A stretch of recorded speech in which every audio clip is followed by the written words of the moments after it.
Guys, I'm not representing here Pakistan, India, not even Kashmir. I will try to represent at least humanity. दोनों countries की तरफ से जितने भी proof हो सके मैंने पूरी रात इंटरनेट ब्रेकडाउन करके इकट्ठे किए हैं और आपके सामने रखने की कोशिश करूंगा। लेकिन उससे पहले ना रौनक की ये वीडियो देखिए। हमले में मसूद की बहन बहनोई के अलावा उसके भांजे भांजी सब मारे गए। अभी तो पूरे मुल्क का जनाजा देखना है भाई। मसूद अजहर की फैमिली जिनमें औरतें और बच्चे भी शामिल थे मारे गए। टोटल 10 लोग मारे गए और रौनक की बेशर्मी की इंतहा चेक कीजिए। अभी तो पूरे मुल्क का जनाजा देखना है भाई। हालांकि इसे पता है इस स्ट्राइक में मासूम बच्चे भी मारे गए हैं। अगर मसूद अजहर टेररिस्ट नहीं है या है वो तो नहीं मरा, लेकिन उसकी फैमिली के 10 मासूम लोग मारे गए। यार एटलीस्ट बच्चों का क्या कसूर था। याद रहे दोस्तों, ये वही बंदा है जिसने रिलीजियस पर्सपेक्टिव वाला टॉपिक बखूबी छेड़ा था जब रणवीर अल्लाहबादिया ने बोल्ड लैंग्वेज यूज की थी। एक तरफ तो आप अपने पॉडकास्ट में स्पिरिचुअलिटी, मेंटल पीस की, भारतीय कल्चर की बात करते हैं। तो दोस्तों इंडियन कॉलम्स जर्नलिस्ट की ये ऑफिशियल पोस्ट है जिसमें ये बताते हैं कि इंडियन एयरफोर्स यानी IAF एयरक्राफ्ट के लॉस की वजह से कॉम्प्लिकेटेड आउटकम्स हुए हैं। ये न्यूज तो किसी इंडियन चैनल ने ना ही रौनक भाई ने कवर की है। तो दोस्तों इंडियन एक्सप्रेस के चैनल की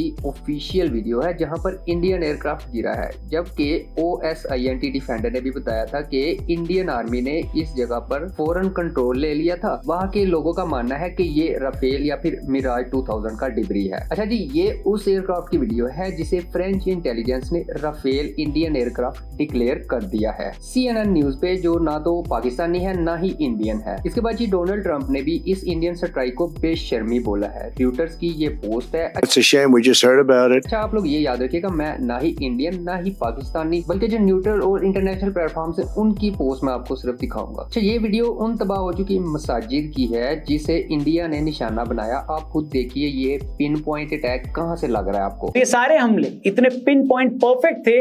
अंदाजा लगाइए इस अटैक की वजह से आसपास के घरों को कितना नुकसान हुआ होगा, क्योंकि ये लोग तो ऑर्डर दे देते हैं AC वाले कमरों में बैठ के, मरते हैं तो सिर्फ सिविलियंस या फिर सोल्जर्स। दोस्तों रॉयटर्स की ही एक और पोस्ट है कि 3 aircraft jets Jammu and Kashmir में मिले हैं और ये भी इंडियन ही हैं, क्योंकि पाकिस्तान के होते तो अभी तक पालकी शर्मा ने पाकिस्तान की ठोक बजा के रख देनी थी। इसी तरह दोहा अकाउंट से मुझे एक न्यूज मिली कि इंडियन राफेल BS001 का रैकेज भी मिला है। अगर आप ये फोटो चेक करें जिसमें इजेक्शन के बाद सीट की डायमेंशंस भी दी हुई हैं। इसी तरह OSINT डिफेंडर की ही एक पोस्ट है कि इंडिया को हिस्ट्री का सबसे बड़ा नुकसान हुआ है 12 घंटे में। इंडियन ऑफिशियल्स में रॉयटर्स से टॉक की। He mentioned India has lost 3 aircrafts और बाद में फिर मुक्कर भी गए ये भाई साहब। आप खुद जाके ये पोस्ट देख सकते हो। इसके बाद यही अकाउंट बताता है कि 3 एयरक्राफ्ट के अलावा एक और एयरक्राफ्ट क्रैश हुआ है, ये भी इंडियन ऑफिशियल ने ही बताया है। अच्छा, ये देखिए दोस्तों, द हिंदू जो ऑफिशियल इंडियन एक्स होल्डर है वो खुद भी लिखता है कि 3 इंडियन एयरक्राफ्ट क्रैश हुए।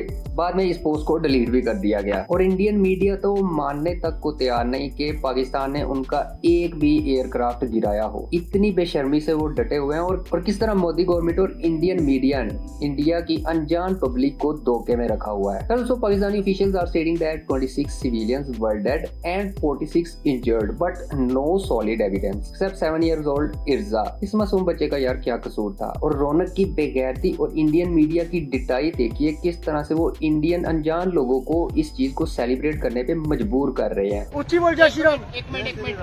पाकिस्तानी माँ का, पाकिस्तानी बहन का, पाकिस्तानी अपनी सरकार पर क्वेश्चन उठाओ भाई। बात को नजरअंदाज नहीं कर सकती। उसमें बचाने वाले लोकल भी मुस्लिम थे। लोगों को समझने की जरूरत है कि मीडिया क्या फैलाना चाह रहा है। तमाम लोगों को बचाया किसने, बचाया किसने? इन्हीं मुसलमानों ने बचाया। मुसलमान पूरी दुनिया में कहीं भी हो वो भाई है। उतना प्रेम हम उनसे करते हैं जितना यहाँ के मुसलमानों से करते हैं। गोदी मीडिया अगर नहीं होगे तो सच्चाई बताओगे। तो दोस्तों on the other side Indian official said in Pahalgam attack 26 people were brutally assassinated after confirming if they were Hindus and one of them was a Muslim also। Pahalgam attack को पाकिस्तान ने पूरी तरह डिनाई किया था और इसे कॉन्डेम भी किया था। अगर किसी एक भी पाकिस्तानी ने इसे सेलिब्रेट किया तो हमें दिखाइए, एविडेंस दीजिए। दोस्तों CM शहबाज शरीफ ने भी कोऑपरेटिव इन्वेस्टिगेशन के लिए हाथ बढ़ाया। पाकिस्तान के इस वाक़े के साथ दूर दूर तक कोई ताल्लुक नहीं है, लेकिन मोदी साहब ने शहबाज की एक नहीं सुनी, पाकिस्तान को पहलगाम अटैक का जिम्मेदार ठहराया और 7 मई को पाकिस्तान की इबादत गाहों पर हमला करवाया जिसमें 7 साल का बच्चा इर्जा भी अपनी जान से हाथ धो बैठा। पाकिस्तानी मीडिया के मुताबिक 31 लोग जिनमें बच्चे और औरतें भी शामिल हैं मारे गए। दोस्तों इसके बाद पाकिस्तानी शेलिंग की वजह से भी जो इंडियन एडमिनिस्ट्रेटिव कश्मीर में की गई उसमें भी 15 के करीब लोग मारे गए। मतलब आप स्टेटिस्टिक्स देख रहे हो, दोनों तरफ सिविलियंस ही मारे जा रहे हैं। इंडिया ने पाकिस्तान की टोटल 6 साइट्स पर स्ट्राइक्स की हैं, जिन्हें इंडियन मीडिया टेररिस्ट इंफ्रास्ट्रक्चर बोल रहा है। ये सभी साइट्स मदरसा, मरकज इस्लामी या मस्जिद थी और दुनिया जहां जानता है कि मुस्लिम इबादतगाहों में 5 टाइम्स अ डे प्रेयर होती है, जिसमें बच्चे बूढ़े सब मौजूद होते हैं और तकरीबन हर नमाज के बाद बच्चे कुरान की क्लासेस भी लेते हैं मसाजिद में। मोदी ने इन ही जगहों पर स्ट्राइक्स करवाई हैं। दूसरी तरफ पाकिस्तानी आर्मी और इंफॉर्मेशन मिनिस्टर का